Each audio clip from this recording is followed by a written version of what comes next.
فی رسول اللہ اسوۃ حسنہ صدق اللہ العظیم۔ ان اللہ وملائکتہ یصلون علی النبی یا ایھا الذین آمنوا صلوا علیہ وسلموا تسلیما۔ اللہم صلی علی سیدنا و مولانا محمد وعلی آل سیدنا و مولانا محمد مبارک وسلم وصلوا علیہ۔ الصلاۃ والسلام علیک یا سیدی یا رسول اللہ وعلی آلک واصحابک یا سیدی یا حبیب اللہ۔ معزز سامعین، السلام علیکم ورحمۃ اللہ وبرکاتہ۔ اللہ تبارک و تعالی کی دی ہوئی توفیق کے ساتھ آج ہم ایک ایسی بزم میں شامل ہیں جس میں ہم عہد وفا بھی کریں گے، کچھ ماضی کا تذکرہ بھی ہوگا، کچھ مستقبل کے پروگرام، مستقبل کے جو نظریات اور جو سوچیں ہیں ہماری، اس پہ بھی گفتگو کریں گے۔ سب سے پہلے اس بزم کے روح رواں اور ہمارے ادارے کی جان پہچان حضور قبلہ مفتی ریاض حسین سعیدی صاحب اور آپ کی پوری ٹیم، جنہوں نے اس بزم کو بہت ہی احسن طریقے سے سجایا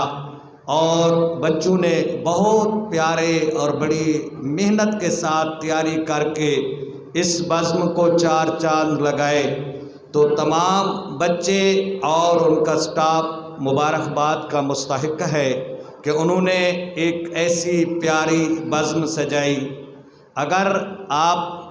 توجہ سے سنیں گے تو مختصر وقت میں بات سمجھ آ جائے گی، کیونکہ میرا نظریہ اور میری سوچ یہ ہوتی ہے، جو بات میں نے سمجھانی ہوتی ہے وہ سمجھا کر ہی جان چھوڑتا ہوں۔ تو جلدی سمجھ جائیں گے تو جلدی جان چھوٹے گی، اور اگر توجہ نہیں ہوگی تو جب تک بات سمجھ نہیں آئے گی میں بھی چھوڑنے والا نہیں ہوں۔ تو اس لیے یہ مختصر لیکن کوشش کروں گا کہ جامع اور معنی گفتگو ہو۔ ہم کوئی دن کیوں مناتے ہیں، کس لیے ہم یہاں پہ 2-3 گھنٹے سے بیٹھے ہیں، یہ پورا اہتمام کیا ہے۔ یاد رکھیں، کوئی بھی کام جب کوئی دن منایا جاتا ہے تو اس کے پس پردہ 3 مقاصد ہوتے ہیں۔ کتنے مقاصد؟ 3 مقاصد ہوتے ہیں۔ کوئی بھی دن، چاہے وہ مہینے بعد منائے چاہے وہ سال بعد منائے، جب بھی کوئی دن سیلیبریٹ کیا جاتا ہے یا منایا جاتا ہے تو اس کے پیچھے 3 مقصد ہوتے ہیں۔ پہلا مقصد یہ ہوتا ہے کہ اس دن کی نسبت سے جو کچھ ہمیں ملا اس پہ ہم نے کیا کیا، ہمارا ماضی کیا کہتا ہے، کیا جس مقصد کے لیے ہم نے یہ کام کیا تھا وہ مقصد پورا ہوا یا نہیں ہوا۔ ہم اپنے ماضی پہ نظر ڈالتے ہیں، اپنے کردار کو دیکھتے ہیں، اپنے حالات کو دیکھتے ہیں اور اپنے کاموں کو دیکھ کر ان پہ نظر ثانی کرتے ہیں، ان پہ ہم تحقیق کرتے ہیں اور دیکھتے ہیں کہ آیا یہ کام صحیح ہوا ہے یا نہیں۔ دوسرا مقصد یہ ہوتا ہے کہ مستقبل میں ہم نے اپنے مقصد کو کیسے پورا کرنا ہے، مستقبل کے اندر ہم کس طرح اپنے مقصد کو پورا کریں گے اور کس طرح ہم اپنے ماضی کی خامیوں کو، غلطیوں کو، ان پہ کام کر کے، ان غلطیوں کو دور کر کے اپنے مستقبل کو ہم سنواریں گے۔ اور تیسرا مقصد بیٹا یہ ہوتا ہے کہ ہم اس مالک لم یزل کی بارگاہ میں سجدہ شکر ادا کرتے ہیں کہ مالک، ہم جیسے نکمے، ہم جیسے نکارہ لوگوں کو تو نے ایسی عظیم نعمت عطا کی ہے۔ تو یقیناً آج کا دن بھی ہم اسی 3 جو باتیں ہیں، جو 3 ہمارے مقصد ہیں، انہی کے تحت ہم ان کو منا رہے ہیں۔ تو دیکھنا یہ ہے کہ کیا ان مقصد میں ہم کامیاب ہو رہے ہیں یا نہیں ہو رہے۔ اگر ہم اس مقصد میں کامیاب ہو رہے ہیں تو ٹھیک ہے، نہیں تو وقت کا ضیاع ہے۔ اور یاد رکھو مومن کا کوئی بھی کام فضول میں نہیں ہوتا، مومن کا کوئی بھی کام فضول میں نہیں ہوتا، وہ جو بھی کام کرتا ہے اس کے پیچھے کوئی نہ کوئی مقصد ضرور ہوتا ہے۔ تو میرے طالب علم بیٹوں اور میرے اساتذہ، آپ اور ہم یہاں پہ جو جمع ہیں، ایک وطن عزیز، ایک مادر ملت، ایک ایسا وطن کہ جس میں ہم آزادی کی سانس لے رہے ہیں، ایک ایسا وطن جس میں ہم آزاد زندگی گزار رہے ہیں، ایک ایسا وطن جس میں ہم اپنی ماؤں بہن بیٹیوں کی عزت و آبرو کی حفاظت کر رہے ہیں، ایک ایسا وطن جس میں ہم اللہ لم یزل کی عبادت کر رہے ہیں، ایک ایسا وطن جس میں ہم رسول اللہ کے سنت کے مطابق اپنی زندگی گزار رہے ہیں۔ تو کیا یہ ملک، یہ کام، یہ چیزیں ہم نے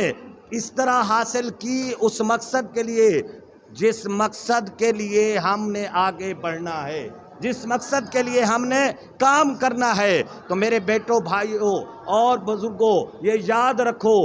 یہ ملک پاکستان ہمیں ایسے پلیٹ میں رکھ کر کسی نے نہیں دیا،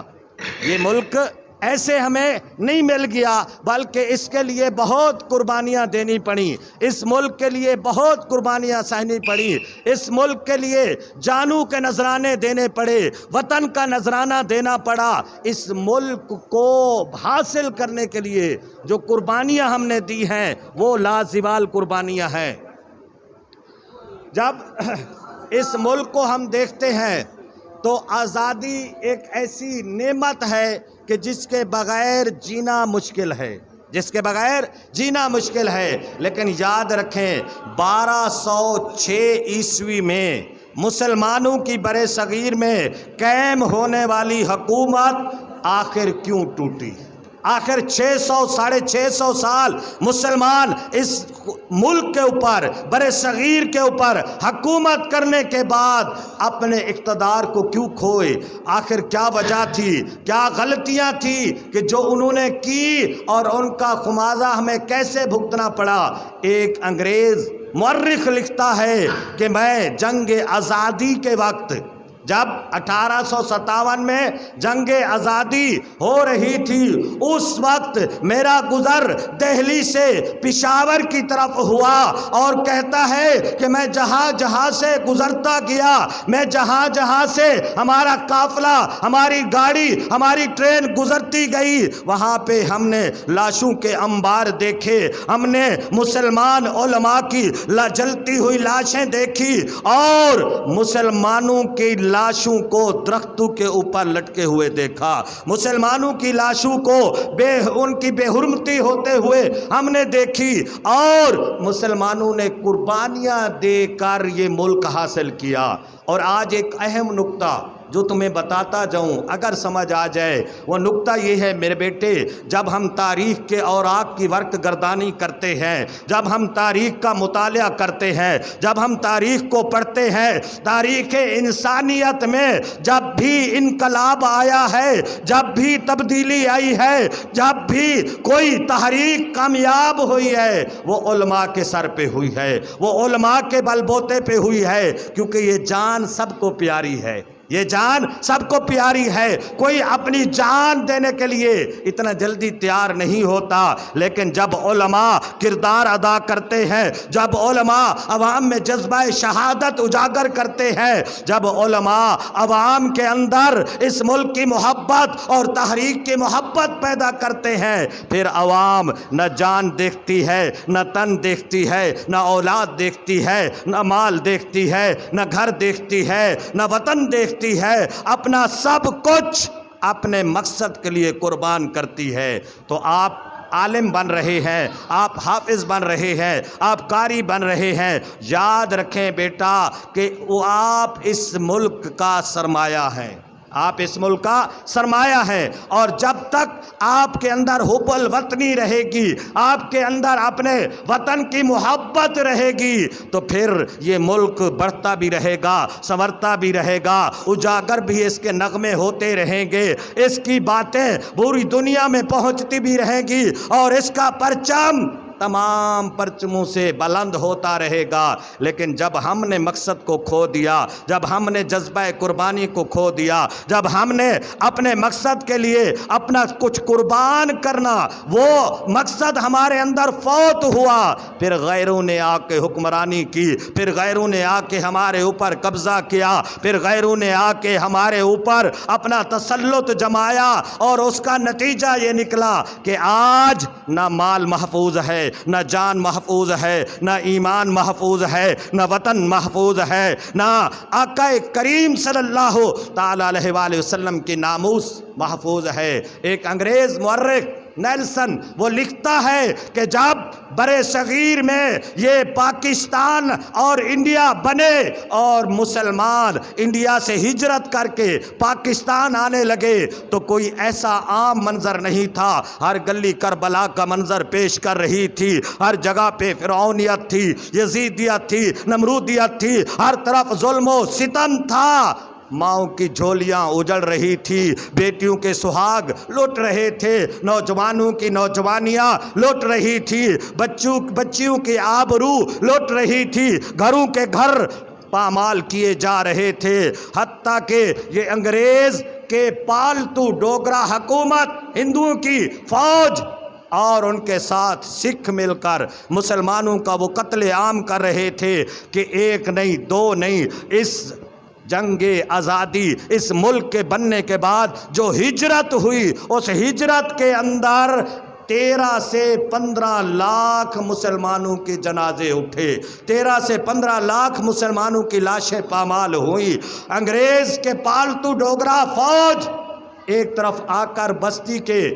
بم چلاتے، آتش بازی کا مظاہرہ کرتے، مسلمان ڈر کے مارے دوسری سمت بھاگتے، آگے سکھ فوجی کھڑے ہوتے، ان کے ہاتھوں میں ہتھیار ہوتے، ان بندوقیں ہوتی، بھالے ہوتے، چھرے ہوتے، اور جب مسلمان اپنے گھر سے باہر نکلتے وہ ان کا قتل عام کرتے، بیٹیوں کو قتل کرتے، بیٹوں کو قتل کرتے، ہر طرف اہو فغاں تھی، ہر طرف لاشیں تھی، ہر طرف مسلمانوں کے جسم کے ٹکڑے تھے، یہ مسلمانوں کا جسم، مسلمانوں کی جان نہیں لگتی تھی، لگتا تھا کوئی ایسے عام سی شے ہے کہ ہر طرف ایک نہیں دو نہیں 40 مسلمانوں کی لاشیں لا کر ان کو جلا دیا جاتا تھا، اور پھر ان کے اوپر اور 40 لاشیں لا کر وہ ڈال دی جاتی تھی۔ کوئی تڑپ رہا ہے، کوئی کر رہا ہے، کسی کے زبان خود خشک ہو کر باہر نکلی ہوئی ہے، اور کسی کی گردن پہ خنجر چل رہا ہے، کسی کا بیٹا باپ کے سامنے قتل ہو رہا ہے، کسی بہن کی آبرو بھائی کے سامنے پامال ہو رہی ہے۔ کتنی وہ بچیاں تھیں، تاریخ لکھتی ہے کہ جنہوں نے اپنی آبرو بچانے کے لیے دریاؤں کا رخ کیا، سمندروں کا رخ کیا، پانی کا رخ کیا، اور اس میں ڈوب کر اپنی جان دے دی، اپنی آبرو اپنی ناموس کی حفاظت کی۔ میرے بچوں، یہ ملک ایسے نہیں ملا، اس کے لیے لاکھوں قربانیاں ہیں، اس کے لیے لاکھوں محنتیں ہیں، لیکن جن لوگوں نے قربانیاں دی تھی ان کو اس ملک میں اقتدار نہ ملا، ان کو اس ملک میں اختیار نہ ملا، ان کو اس ملک کی بھاگ دوڑ ان کے ہاتھوں میں نہ آئی۔ وہ جو کل تک انگریز کے کتے نہلاتے تھے، جو انگریز کے گھوڑے نہلاتے تھے، جو انگریز کے ساتھ وفاداری کرتے تھے، جب یہ ملک خدا داد بنا تو انہوں نے ہی حکومت سنبھال لی، انہوں نے ہی ملک کی بھاگ دوڑ سنبھالی اور اپنے آقا کے ساتھ وفاداری نبھاتے رہے۔ کبھی قادیانیوں کو یہاں پہ مسلط کیا گیا، کبھی آسیہ ملعونہ کی رنگ میں اس کو اس ملک سے بھگایا گیا، کبھی صحابہ کی ناموس پہ حملہ ہوا، کبھی اہل بیت کی ناموس پہ حملہ ہوا، کبھی آقا کریم کی ناموس پہ حملہ ہوا، کبھی مسلمانوں کی مسجدوں کو تالے لگائے گئے، کبھی مسلمانوں کو جلسے جلوس سے روکا گیا۔ اس ملک میں ہر کام ہو سکتا ہے، اس ملک میں ڈرامے ہو سکتے ہیں، اس ملک کے اندر ہر وہ فحاشی کا کام ہو سکتا ہے، پر نہیں ہو سکتا تو رسول اللہ کے نعرے نہیں لگ سکتے، خدا کی وحدانیت کے ترانے نہیں گائے جا سکتے، رسول اللہ کی ناموس پہ پیرا نہیں دیا جا سکتا۔ یارو یہ ملک جو ہم نے حاصل کیا تھا، آج اپنے گریباں میں جا کے ہم نے اس ملک کے ساتھ کتنی وفاداری کی ہے، ہم نے اس ملک کو کیا دیا ہے۔ آج آزادی کی سانسیں لینے والوں، آج اس ملک پہ اپنے نغمے چلانے والوں، کیا ہمارے مائیں اور بیٹیاں اور بہنیں جو اس ملک کی قربانی کے لیے اپنی جان سے چلی گئیں، ان کی لاشیں ہمیں یہ کہہ نہیں رہی ہوں گی کہ ہم نے بیٹی کی عزت بچانے کے لیے اپنی جان دی۔ آج بیٹی روڈوں پہ دوڑ رہی ہے، آج وہ محفل زینت بن رہی ہے، آج وہ روڈ پہ ناچ گانا کر رہی ہے، آج وہ ٹک ٹاک پہ آ کے اپنے حسن و جمال کا اظہار کر رہی ہے۔ اس ملک کو جس مقصد کے لیے حاصل کیا تھا وہ مقصد فوت ہو چکا ہے، لیکن یاد رکھیں اسلاف کی یہ قربانیاں رہ گاہ نہیں جانے والی، اسلاف کے یہ جذبے رہ گاہ نہیں جانے والے۔ ہم اور آپ آج اپنے ساتھ یہ عہد کریں کہ ہم اس ملک کے ساتھ وفاداری کریں گے، ہم اس ملک کے ساتھ وفادار رہیں گے، ہم اس ملک میں نظام اسلام، نظام شریعت، نظام مصطفیٰ کا نفاذ کریں گے، جس میں ہماری ماؤں بہن بیٹیوں کی عزت محفوظ رہے گی، جس میں ہماری شریعت کا نفاذ ہوگا، جس میں رشوت خوری نہیں ہوگی، جس میں ڈاکہ نہیں ہوگا، جس میں چوری نہیں ہوگی، جس میں کسی کی عزت و آبرو پامال نہیں ہوگی، جس میں مال محفوظ رہے گا، اولاد محفوظ رہے گی، نسل محفوظ رہے گی، ہمارا وطن محفوظ رہے گا۔ تو میرے بیٹوں، میرے بھائیوں، یہ ہماری ذمہ داری ہے کہ ہم اس ملک کے ساتھ وفادار بنیں۔ آؤ آج عہد کریں اپنے ساتھ ہاتھ بلند کر کے کہ ہم اس ملک کے ساتھ وفاداری کریں گے، ہم اس ملک میں اسلام کا قانون نافذ کریں گے، ہم اس ملک میں ختم نبوت پہ پہرا دیں گے، کسی ڈاکو کو، کسی چور کو ملک کے اندر قانون ختم نبوت میں تبدیلی کرنے نہیں دیں گے۔ ہماری جان، ہمارا مال، ہماری اولاد، ہمارا سب کچھ آقا دو جہاں صلی اللہ تعالی علیہ وآلہ وسلم کی ناموس اور ختم نبوت کے لیے قربان ہے۔ ہم کسی قربانی سے پیچھے نہیں ہٹیں گے، ہم کسی قربانی سے پیچھے نہیں ہٹیں گے۔ اور میڈیا کے ذریعے ان کانوں تک یہ آواز پہنچنی چاہیے جو بدبخت غیروں کے ریالوں پہ، ڈالروں پہ بک جاتے ہیں، رسول اللہ کے ختم نبوت پہ حملہ کیا جاتا ہے اور اس ملک کے قانون کے ساتھ چھیڑخانی کی جاتی ہے۔ یارو یہ ملک کوئی ایسے ملا تھا، اس میں جو قربانیاں تھیں وہ کیا ایسے رہگاہ چلی جائیں گی؟ آخر میں یہ دعا ہے اللہ اس وطن عزیز کو وہ بہاریں دکھائے جو ہمارے اسلاف خواب دیکھ گئے تھے۔ کسی شاعر نے کیا خوب کہا کہ اس لیے شاید تقدیر نے چنوائے تھے تنکے، اس لیے شاید تقدیر نے چنوائے تھے تنکے، بن جائے نشیمن تو کوئی آگ لگا دے، وما علینا الا البلاغ۔